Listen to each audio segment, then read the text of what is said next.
So today discuss about lecture 10 part 3 constructor की series को आगे बढ़ाते हुए आज हम चर्चा करेंगे कंस्ट्रक्टर ओवरलोडिंग क्या होता है। अगर हम कंस्ट्रक्टर अपनी क्लास में एक से ज़्यादा बनाएंगे तो दो कंस्ट्रक्टर के नाम बिल्कुल सेम होने चाहिए और सेम क्लास में बनाएंगे, सीधी सी बात है। बट उसका जो काम है, उसका जो वर्क है वो डिफरेंट रहेगा। उसमें या तो हम दो आर्गूमेंट पास कराएंगे, एक में तीन कराएंगे।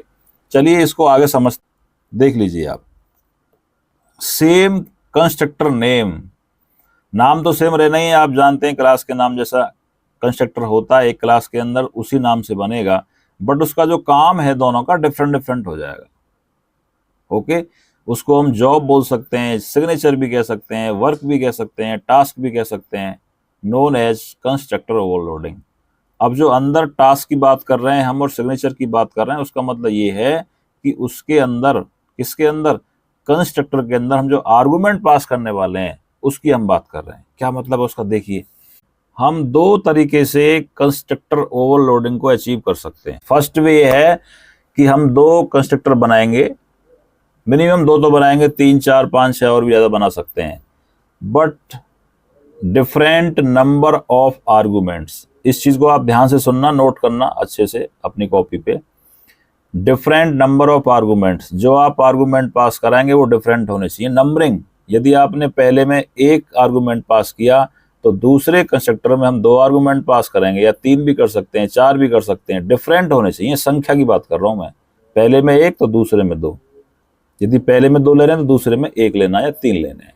बात समझ में आ गई। इसकी चलिए आप एग्जाम्पल के माध्यम से देखिए। सपोज हमने एक एरिया नाम की क्लास बनाई, उस क्लास के अंदर पहले में एक आर्गुमेंट पास किया और हमने उसकी वैल्यू 5 कॉल करेंगे मेन फंक्शन के अंदर से। एरिया ऑफ स्क्वायर निकालना है। सो वर्क का क्षेत्रफल क्या होता है, साइड इनटू साइड, तो 5 का स्क्वायर क्या आएगा, 25 आ जाएगा। हमने अगेन एरिया ले लिया एक और, उसमें दो आर्गुमेंट पास किए, integer a comma integer B. मान लीजिए हमने मेन फंक्शन से ए का मान 2 पास कराया और बी का मान 10 पास कराया। यहाँ पर टाइपिंग मिस्टेक हो गई है, ये 10 है, this is 10। Okay, yes, point clear. Now आप देख रहे हैं कि हमने ए और बी की मल्टीपल की, तो इसका मतलब एरिया किसका हो गया, रेक्टेंगल का। ओके, आयता मतलब आयत का क्षेत्रफल क्या होता है, लंबाई गुणा चौड़ाई। सो कंस्ट्रक्टर का नाम आपका सेम है, एरिया। फर्स्ट वाले में एक आर्गुमेंट पास किया, सेकंड वाले में दो आर्गुमेंट पास किए, इसलिए कहते हैं same constructor name but different number of arguments. यदि फर्स्ट में आपने 1 आर्गुमेंट पास किया तो दूसरे में 1 नहीं करेंगे, 2 आर्गुमेंट पास करेंगे, 3 करेंगे या 4 करेंगे। अब इसका बेनिफिट क्या हुआ, बेनिफिट ये हुआ कि हमने एरिया नाम का एक क्लास लिया तो एरिया से ही काम चला दिया, हमें ज़्यादा दिमाग लगाने की आवश्यकता ना पड़ी। भविष्य में और भी एरिया निकालना हो, मान लीजिए हमें किसी और का एरिया निकालना हो आगे चल के, तो वहाँ एरिया नाम का इसका नाम लेंगे कंस्ट्रक्टर का और उसमें पास करा देंगे। Point clear. चलिए इसको हम प्रोग्राम के माध्यम से कैसे करेंगे देख लीजिए आप। ऊपर देखिए नाम क्या है क्लास का, एरिया, हमने लिया एरिया। पॉइंट क्लियर है आपको। एक आर्गुमेंट पास कराया, सपोज हम ए की बात करें, सो हमें जब एक आर्गुमेंट पास कराएंगे सो यहाँ पे क्या निकालने वाले हैं हम, सी आउट डबल कोट्स में area of square equal to this one. यहां से कैसे निकालेंगे, A into A. Got it, yes. यहाँ पे एंडल का इस्तेमाल कर लेते हैं क्योंकि हम आगे भी कोड करेंगे तो हमारा आंसर न्यू लाइन में आ जाएगा, ई एन डी, एंडल। आइए ऑब्जेक्ट कहाँ से बनाएंगे, यहाँ से बनाएंगे। एरिया नाम का ऑब्जेक्ट मैंने A1 से बना दिया, सपोज A1, और यहाँ से हमने एक आर्गुमेंट पास कराएंगे, सपोज हमने 5 पास करा दिया। पहले इतना आप चेक कर लें क्या आंसर आएगा, इसका आंसर आएगा 25। यस, चेक कर लीजिए 25 इसका आंसर आपके सामने स्क्रीन पे आने वाला है। ये आंसर आ चुका है 25। But currently I talk about constructor overloading. इसको मैं कॉपी कर लेता हूँ, इतना चोरी तो कर सकता हूँ ना, यहाँ पे चोरी करने में कोई दिक्कत नहीं है। आइए, यस, यहाँ से दो आर्गुमेंट पास कराएंगे, int comma this one and B. Okay, ये बनेगा आपका एरिया ऑफ रेक्टेंगल। क्या बन जाएगा? रेक्टेंगल। ठीक है, क्या होता है फॉर्मूला? साइड इंटू दूसरी साइड, यानी कि लंबाई गुणा चौड़ाई। सो ए इंटू बी हो गया, यहाँ पे इसकी मल्टीपल कर देगा। चलिए यहाँ से पास कराएंगे, कैसे पास कराएंगे? अगेन एरिया, इसका ऑब्जेक्ट मैं A2 ले लेता हूँ यहाँ से, A2। यहाँ से दो आर्गुमेंट पास कराएंगे। सपोज मैंने पास कराया 5, 10। पॉइंट क्लियर है आपको? चलिए सबसे पहले हमारा एरिया A1 कॉल होगा यहाँ से। देखिए हम कॉल नहीं कर रहे हैं, ऑब्जेक्ट बना रहे हैं, केवल उसी में वैल्यू पास कराई है हमने। यहाँ से इसका आंसर आएगा area of square is equal to 25, क्योंकि यहाँ पे ए का मान कॉपी हो चुका है। कहाँ पे? यहाँ पे A इक्वल टू 5। परफेक्ट। यहाँ से दो मान हमने पास कराए 5 और 10। ए में 5 स्टोर हो जाएगा इसमें, और इस बी में 10 आएगा। एरिया ऑफ रेक्टेंगल 50 आंसर आपके सामने आ जाएगा। एग्जीक्यूट करके देख लीजिए आप। ओके, पॉइंट क्लियर है आपको? चलिए वापस चलते हैं। सो फर्स्ट वन हमने डिस्कस किया, same argument but different number of argument. संख्या की बात करें तो अलग अलग संख्या रहेगी, पहले में एक ली, दूसरे में दो लेंगे। ठीक है, सेकंड वे क्या है इसका देख लीजिए आप। So number of argument are different, एक लिख दिया हमने यहाँ पे आपको समझाने के लिए। सेकंड है आपका same constructor name but different types of argument, यानी कि इस बार टाइप डिफरेंट हो जाएगा। मतलब अगर हमने पहले में इंटीजर पास किया तो दूसरे में फ्लूट पास करेंगे। इसमें नंबरिंग से मतलब नहीं है, डिफरेंट आर्गुमेंट होना चाहिए। दोनों में आपको अंतर आ रहा समझ में? दोबारा सुन लीजिए। पहले वाले में हमने बोला कि नंबर ऑफ डिफरेंट आर्गुमेंट रहेंगे, यानी कि संख्या डिफरेंट रहेगी। पहले में एक तो दूसरे में दो या तीन या चार, इस तरह से। दूसरे वाले में क्या है, जो आर्गुमेंट का टाइप है ना, वो डिफरेंट होना चाहिए, बस संख्या से मतलब नहीं है। पहले वाले में आपने एक आर्गुमेंट पास किया तो इंटीजर पास कर दिया, दूसरे वाले में भी आपने एक आर्गुमेंट पास किया तो उसमें हम उसको फ्लूट या कैर में ले लेंगे। ठीक है, कैसे देख लीजिए। Suppose we want to find out square, square निकालना चाहते हैं हम। सो फर्स्ट वाले में हमने ए पास किया, तो हम ये जान पा रहे हैं कि यहाँ से 4 का स्क्वायर 16 आ जाएगा। ठीक है, दूसरे में देखिए सेम है, दोनों की संख्या सेम है। पहले में इंटीजर ए पास किया, दूसरे में भी एक ही पास किया, लेकिन चेंज कर दिया हमने, टाइप फ्लूट बना दिया वहां पे। Point clear? यस और नो? चलिए अब आप देख पा रहे होंगे, सेकंड वाला देखिए, स्क्वायर के अंदर फ्लूट ए पास किया है हमने। कमेंट भी लिखा, आपने लिखा है ए इक्वल टू 1.5f। फ्लूट की वैल्यू को रिप्रेजेंट करने के लिए C++ में जब आप वैल्यू पास करेंगे तो वहां पे f का इस्तेमाल करते हैं, जावा में भी f का इस्तेमाल करते हैं। ठीक है, चलिए इसको रन करके देखते हैं। सो इसका प्रोग्राम हमने पहले से बना हुआ रखा है, तो आप इसको जल्दी से समझ लेंगे, कोई दिक्कत नहीं। इसका नाम दिया हमने कंस्ट्रक्टर ओवरलोडिंग 1 दिस। देखिए आप, ऐसे आपकी समझ में नहीं आएगा क्योंकि आप फर्स्ट टाइम कर रहे होंगे। मैं इसको हटा देता हूं, दोबारा आपके सामने लिखूंगा पूरा कोड।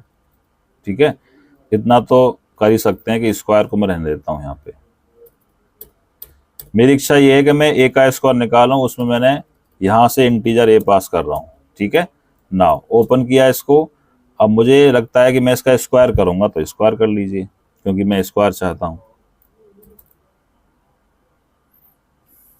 ठीक है, तो स्क्वायर में क्या होगा, ए इंटू ए हो जाएगा, ए मल्टीप्लाई ए।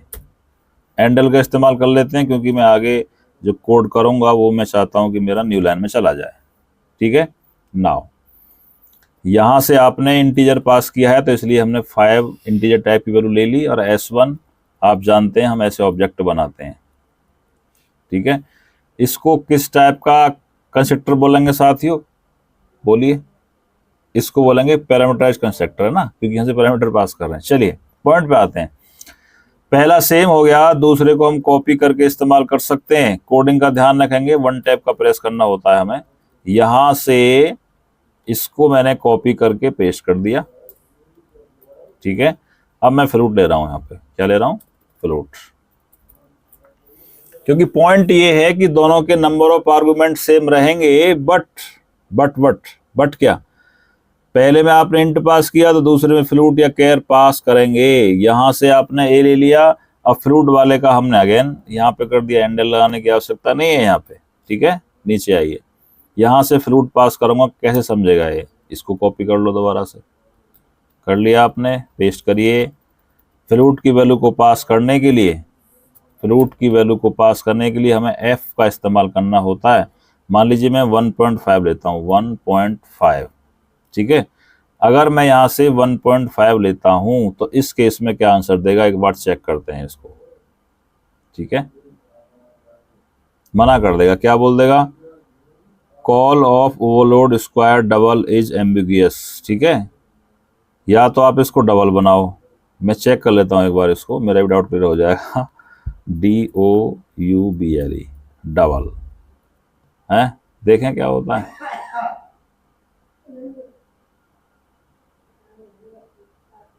ऐसे, या तो आप डबल लिखिए वहां पे, ठीक है, दोबारा समझिए मेरी बात को। या तो आप यहाँ पे डबल लिखिए, डबल लिखने पे हमको एफ लगाने की आवश्यकता नहीं है। अगर आप फ्लूट लिखना चाहते हैं, FLOAT, अगर आप फ्लूट चाहते हैं तो साथियों आपको यहाँ पे एफ का यूज करना पड़ेगा, इसको भी सीख लीजिए आप, ठीक है। अगर हमने फ्लूट टाइप का लिया है तो जब भी उसमें आर्गुमेंट पास कराएंगे कहीं से, तो उसके अंदर एफ लिखना कंपलसरी है। Point clear. एक बार इसको आप रन करके देख लीजिए आपके सामने। यस, आंसर क्या आएगा, 25 एंड 2.25। गॉट इट, क्लियर, सब कुछ क्लियर। चलिए, समझ चुके हैं आप। एक और आप तीसरा बनाना चाहें, ठीक है, चलो एक और बना लेते हैं। तो यहाँ पे हैंडल का इस्तेमाल कर लेते हैं हम, END हैंडल। कोडिंग आपकी फिनिश हो चुकी है, लेक्चर भी आपका फिनिश हो चुका है, बस मैं आपको एक और करके बता रहा हूँ जिससे कि और अच्छे से आपको क्लियर हो जाए। स्क्वायर में क्या करेंगे, यहाँ पे मैं इस बार डबल ले लेता हूँ, DOUBLE, डबल, ठीक है। तो डबल में क्या हो जाएगा, हम स्क्वायर ही कर रहे हैं इसका, यहाँ पे डबल में हमें एफ लगाने की आवश्यकता नहीं है। Got it, point clear, F नहीं लगाएंगे, ठीक है। तो अब क्या आंसर आएगा इसका, यहाँ 2.5 कर देते हैं इसको। बताइए क्या आंसर आएगा, फटाफट बताइए। यहाँ पे साथियों आंसर आएगा 25, क्योंकि ए का मान कितना लिया हमने, 5 लिया है, ठीक है। 1.5 का स्क्वायर करेंगे तो यहाँ से आंसर कितना आएगा इसका, 1.25।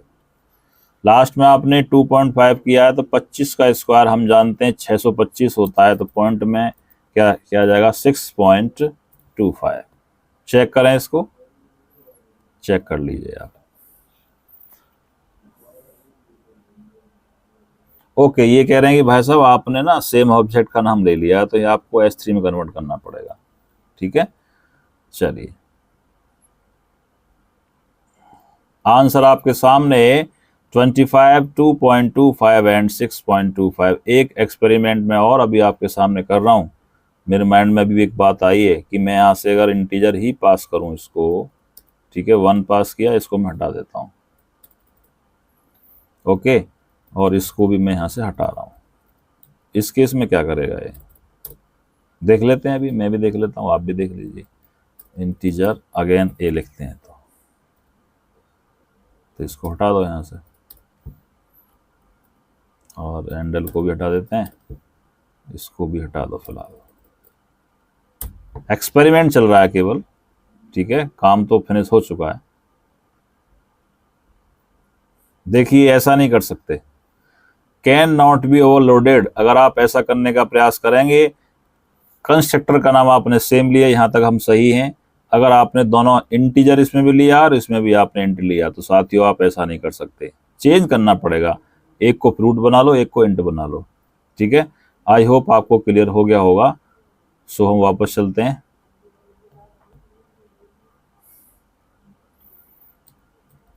ठीक है, सो आप समझ गए होंगे, दो तरीके से हम कंस्ट्रक्टर को अचीव कर सकते हैं। अगर हम फंक्शनल ओवरलोडिंग की बात करें, नंबर ऑफ आर्गुमेंट डिफरेंट होने चाहिए। पहले में हम संख्या की बात करेंगे, ठीक है। दूसरे वाले में क्या होगा, नंबर ऑफ जो आपके आर्गूमेंट है हमें उससे कोई दिक्कत नहीं है, नंबर ऑफ आर्गूमेंट आप सेम रख लीजिए, बट टाइप को चेंज करना होगा। पहले में इंट लिया, दूसरे में फ्रूट लेना पड़ेगा, क्या लेना पड़ेगा। अगर आप सेम लेंगे तो ऐसा नहीं कर पाएंगे, वो हमने प्रैक्टिकल अभी आपको करके बता दिया। तो इसका मैं लिख दिया नीचे, types of argument are different होने चाहिए। सो आज के लिए इतना। Thanks for watching this video.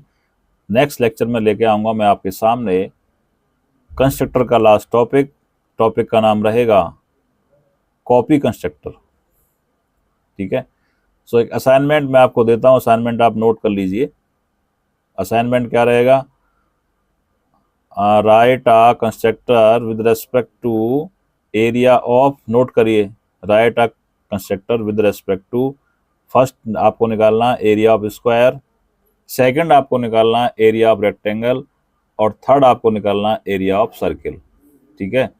3 constructor आप बनाएंगे और इस तीनों का आप चेक करना कि प्रोग्राम आप कैसे बना पाएंगे। Okay, thank you very much. जय हिंद, जय भारत।